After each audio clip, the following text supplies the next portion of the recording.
Hello' everyone সকলোকে স্বাগতম জনাইছোঁ এটি নতুন ভিডিঅ'লৈ।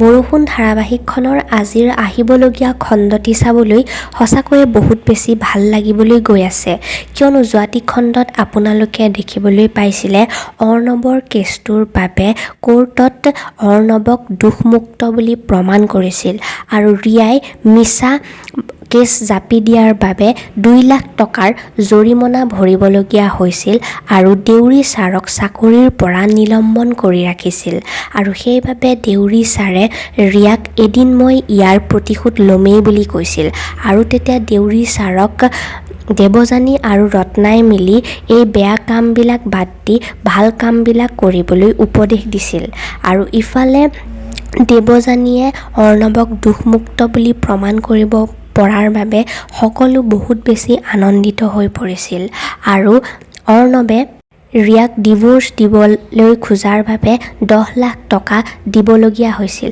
আৰু সেইবাবে অৰ্ণৱে দিনত গেৰেজত কাম কৰিছিল আৰু ৰাতি ডেলিভাৰীৰ কাম কৰিছিল আৰু অৰ্ণৱৰ ইমান কষ্ট দেখি দেৱযানীয়ে মনত বহুত বেছি দুখ পাইছিল আৰু আজিৰ আহিবলগীয়া খণ্ডটিত আপোনালোকে দেখিবলৈ পাব ৰিয়াই মাকৰ আগত মই ইমান সোনকালে হাৰ মানি যাব নোৱাৰোঁ বুলি ক'ব।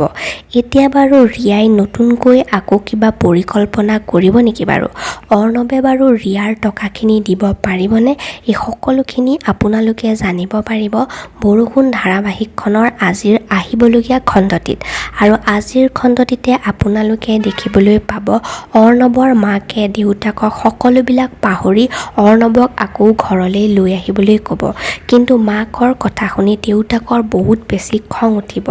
এতিয়া বাৰু দেউতাকে কি কৰিব? গতিকে এই সকলোবিলাক জানিবলৈ চাই থাকক বৰষুণ ধাৰাবাহিকখন। ভিডিঅ'টো ভাল পালে এটা লাইক কৰি দিব আৰু আমাৰ চেনেলটি ছাবস্ক্ৰাইব কৰি ৰাখিব। Thank U.